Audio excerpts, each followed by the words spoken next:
네, 베이직 펑션에 대해서 설명해 드리도록 하겠습니다. 네, 베이직 펑션을 클릭하시게 되면 내비게이터, 브라우저 에디트, alias, 케이스 매니저 4개가 나타나는데요. 이 4가지 기능을 가지고 있고, 최근에 베다 FE를 설치하신 분들은 이 케이스 매니저 밑에 마일스톤이어가 있을 것입니다. 이 마일스톤이어는 제 베다 FE에서 어드밴스 펑션에 존재를 하는데요. 그래서 이번 베이직 펑션 설명해 드릴 때는 이 4가지 기능에 대해서만 설명해 드리고, 어드밴스 펑션을 진행할 때 마일스톤 이유를 설명해 드리도록 하겠습니다. 그럼 베이직 펑션의 내비게이터를 살펴보도록 하겠습니다. 예. 이 내비게이터는 모델을 불러오거나 또는 모델을 구성하는 파일들을 생성, 수정, 삭제할 때 사용을 하게 되는데요. 즉, 베다 FE를 이용해서 모델을 만들고 그 모델을 관리할 때 가장 많이 사용하는 기능이라고 보시면 될 것 같습니다. 이 내비게이터를 클릭을 하시면요. 네. 보시는 바와 같은 이제 사각형 형태의 박스가 나타나고 맨 위에는 파란 띠가 있고 그 밑으로 이제 조그만 박스들이 나뉘어져 있습니다. 네, 이 파란 띠는 제가 파일 메뉴에 셀렉트 템플레이트 폴더를 설명할 때 말씀드렸는데요. 지금 여기 나와 있는 것은 지금 열려 있는 모델의 파일 경로를 나타냅니다. 그리고 이것을 클릭하게 되면 제가 지금까지 이용했던 파일 모델의 경로들이 나타나게 되고요. 여기서 제가 원하는 모델을 선택한 다음 OK를 누르게 되면 그 모델이 열리게 됩니다. 만약에 여기 있지는 않고 모델 파일이 있는 경우에는요, U를 선택하신 다음에, 파일 경로를 설정을 하시고 확인을 누르시면 그 해당 모델이 열리는 것을 보실 수가 있습니다. 네, 그 밑으로 내려오면 자그마한 박스들이 있는데 이 자그마한 박스들의 위에 보시면 각 박스의 이름이 있습니다. 네, BY 템플레이트, 시나리오, 서브 alias, 디맨드 시나리오, 트레이드 시나리오. 네, 그리고 있고 그 밑으로는 박스 안에는 조그만 목록들이 있는 것을 보실 수가 있는데요. 이러한 박스를 베다 FE에서는 모듈이라고 합니다. 그 모듈들이 가지고 있는 내용들은요, 그 위에 있는 이름에 따라서 다 달라지게 됩니다. 먼저 BY 템플레이트부터 살펴보면요. BY template 이 모듈 같은 경우에는 기준 연도의 에너지 시스템을 구축하는 데 사용을 합니다. 기준 연도라면 기준 연도의 에너지 시스템이라면 간단히 다 줄여서 얘기하면 기준 에너지 시스템이 되는데요. 기준 에너지 시스템은 1차 에너지 공급에서부터 최종 에너지 사용에 이르기까지 에너지 공급 및 수요의 밸런스를 나타냅니다. 이 에너지 공급 및 수요의 밸런스는 그것을 구성하는 기준 연도에 따라서 달라지게 되는데요. 우리가 생각해보면 2019년 에너지의 밸런스가 다를 거고 2015년, 2010년 각 시점마다 사용하는 기술도 다르고 그때의 사용한 기술이 보급된 양도 다를 때고요. 그 다음에 우리가 사용한 에너지를 어디서 갖고 왔고 또는 그 갖고 온 에너지의 양은 얼마이고 최종적으로 저희가 에너지를 사용한 양은 얼마인지에 따라서 다 다를 겁니다. 따라서 기준 에너지 시스템을 작성을 할 때는 특정 연도를 지정을 하고요. 그 정한 연도의 에너지 통계를 기반으로 해서 에너지 시스템을 만듭니다. 그래서 그것이 이제 기준 에너지 시스템이 되고요. 그 기준 에너지 시스템을 만들고 나면 거기서 사용했던 기술과 커모디티가 정해지게 됩니다. 그래서 이와 같은 내용들을 BY 템플레이트 파일에 반영을 하는 것입니다. 여기에 있는 파일 개수는 저희가 그 뉴 모델을 만들 때 제가 설명해 드렸었는데요. 거기 뉴 모델의 from scratch 방식을 만들 때 맨 밑에 칸에 섹터를 지정하는 게 있었습니다. 그 섹터에서 지정한 그 개수만큼 그 BY 템플레이트에서 만드는 파일 개수가 결정이 되게 됩니다. 그리고 또 하나 변동사항이 하나 있는데요. 여기 시스템 세팅을 가시게 되면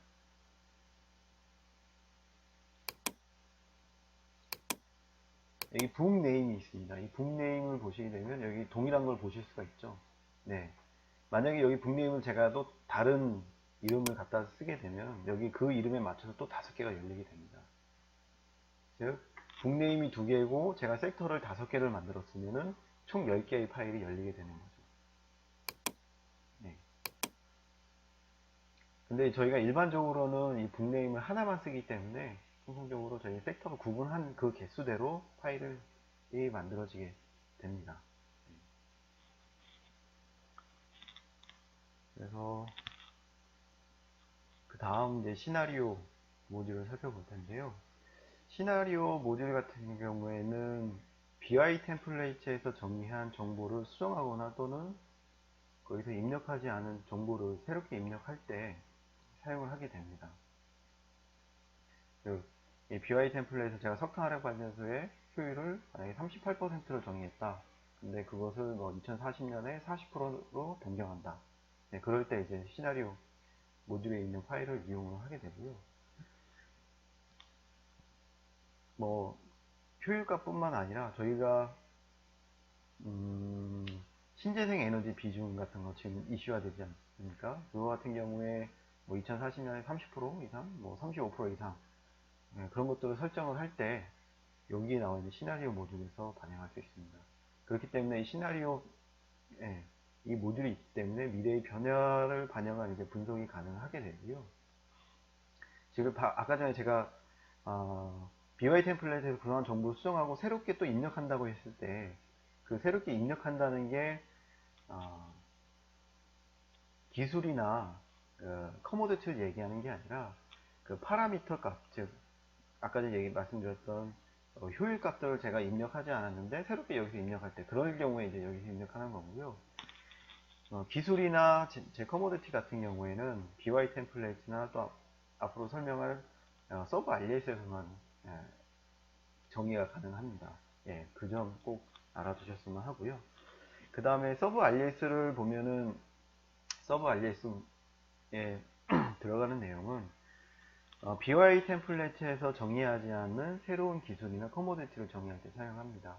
쉽게 말씀드리면 BY 템플릿은 특정 시점, 즉 과거의 시점에서 구축된 에너지 시스템이기 때문에 앞으로 들어올 기술이나 재화 또는 에너지, 물질의 에너지 이런 것들이 반영이 안 되는 겁니다.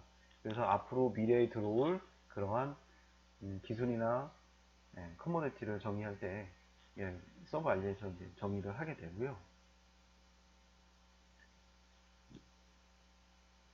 그 다음에 만약에 여기에 지금 그러니까 기존에 존재했던 기술이라 할지라도 미래에 그것들이 투자돼서 새롭게 또 짓는다고 하면 그것도 여기에 반영을 할 필요가 있습니다. 즉 예를 들어서 석탄력 발전소 지금 저기 사용을 하고 있는데 미래에도 그것을 사용할 거다. 그러면 여기에서도 그 석탄력 발전소를 정의를 해줘야 새롭게 투자돼서 들어가게 됩니다. 서브 RS 파일 구조를 모습을 보게 되면요. 네, 이런 형태로 되어 있는데 맨 밑에 섹터별로 구분이 되어 있습니다. 이거는 지금 작성자가 별도로 시트를 만들어서 작성한 게 아니라 제가 서브 RES에서 파일을 새롭게 생성을 하게 되면 여기에 섹터 수에 맞춰서 시트가 만들어지게 됩니다. 지금 여기 데모 모델에는 5가지가 있었기 때문에 여기 원래 5가지가 있었는데 지금 하나가 지워진 상태인 것 같고요.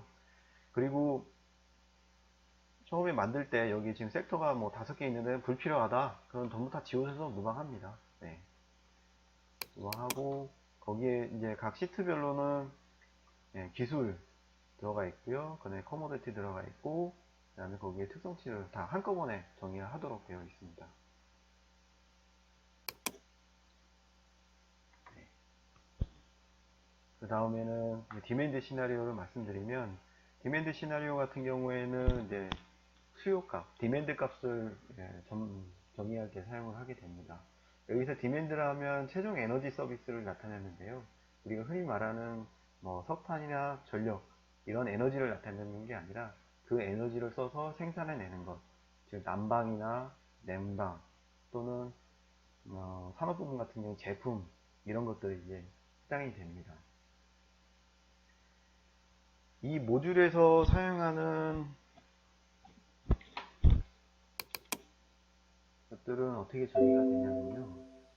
보시면 이런 형태로 정의가 됩니다. 보시게 되면 지역별로 디맨드 값이 있고요. 거기에 드라이버가 있습니다. 그리고 칼리브레이션 센시티브가 있는데 이것들이 정의되는 식들은 어떻게 되냐면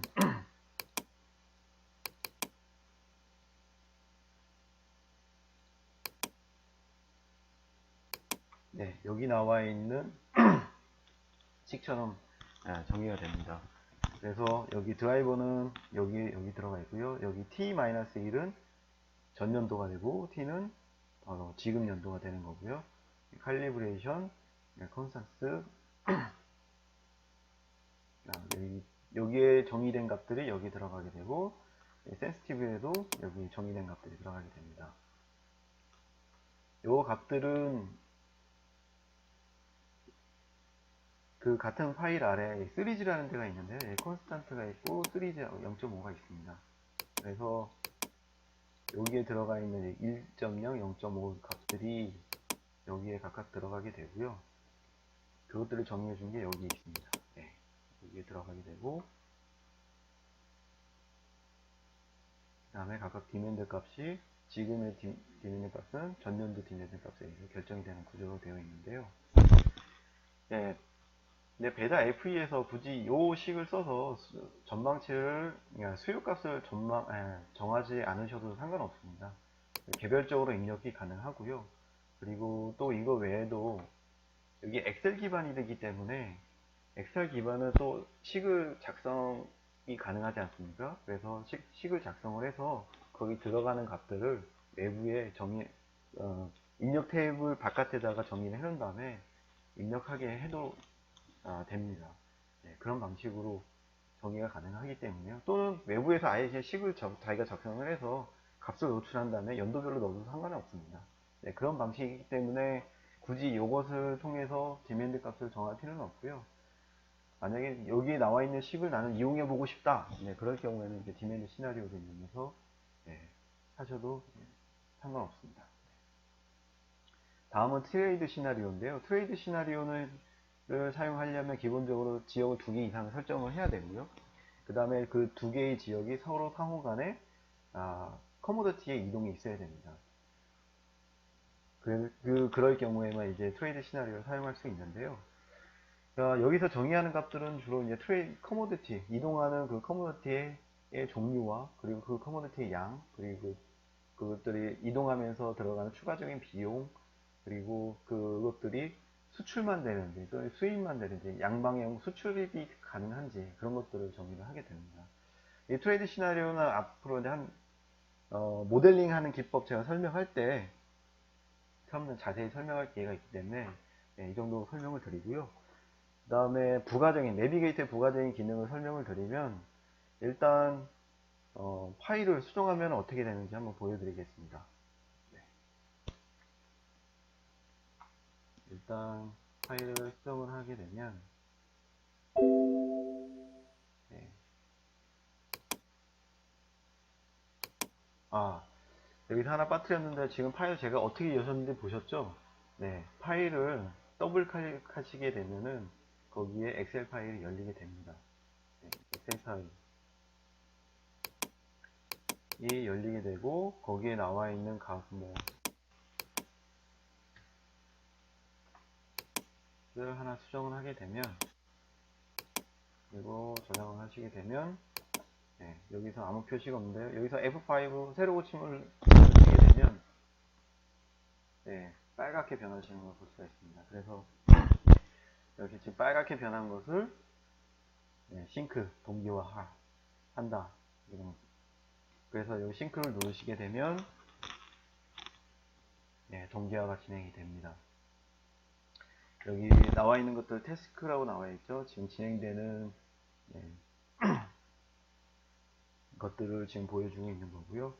그 다음에 여기는 expected time, 예상 시간이 나타나 있고 actual time, 여기는 실제로 이루어진 타임, 시간을 나타내게 됩니다.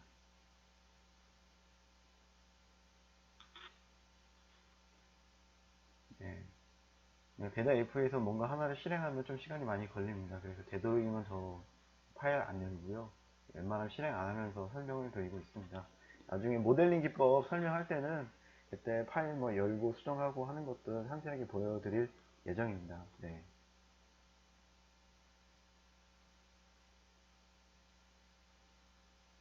네, 동기화가 이제 끝났습니다. 동기화가 끝나면 여기 이제 그 결과가 나타나는데요. 여기 에러 알러트라고 있는데 에러나 뭐 또 경고, 뭐 에러 나지는 않았지만 그 좀 틀리게 이제 모델을 작성했을 경우에는 여기에 그 개수가 이제 나타나게 됩니다. 그 개수 합쳐서 나타납니다. 에러랑 알러트랑 따로 나는 게 아니라 합쳐서 나타나게 되고요. 오른쪽에는 이제 스테이트에서 이제 모델 지금 현 상황을 나타나고 있습니다. 지역이 2개고 프로세서 58개, 그리고 커머더치 42개, 데이터 값은 1545개가 들어가 있다는 얘기입니다. 그 다음에 그럼 모델, 저기 파일은 어떻게 생성을 하느냐. 여기 U를 누르시면은 거기에 파일 이름 값을 넣게 되어 있습니다. 여기 넣게 되면은 파일 이름이 넣게 되면 그 파일이 새롭게 생성이 되고요. 그것을 작성해서 동기화를 시키면 됩니다. 그럼 옆에 있는 올은 뭐냐? 그걸 먼저 설명하기 전에 이거를 제가 클릭을 하게 되면 동기화가 할 수 있는 상태가 됩니다. 이것도 이제 클릭을 하기 전에 묻죠? 다시 동기화를 하겠느냐? 네, 그러면 빨갛게 변하게 됩니다. 그러면 이거 올은 뭐냐? 올 같은 경우에는 여기 있는 전체 다 여기 있는 전체 다를 내가 동기화를 하겠다 이런 것을 나타내게 됩니다. 그리고 서브 RES, 디맨드 시나리오, 트레이드 시나리오 밑에 보면 뷰가 하나씩 있죠. 이 뷰는 여기에 정의된 이제 이 파일에서 파일을 작성하고 제가 동기화를 하면 이제 데이터가 데이터베이스에 있는데 그것들을 확인할 때 사용을 하게 됩니다.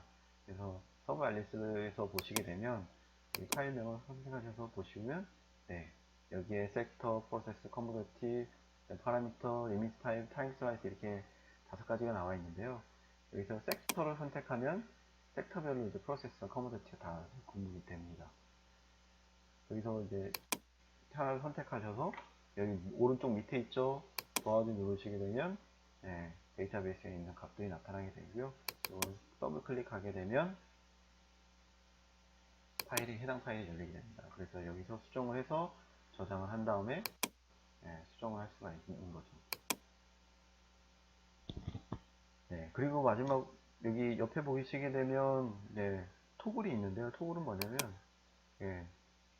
여기 트랜스포메이션 파일이 있고 그 다음에 일반 서버 RDS 파일이 있습니다. 그래서 이것들을 변경해서 수정이 가능하도록 서로 바꿔가면서 이제 수정이 가능하도록 하는 기능을 가지고 있는데요.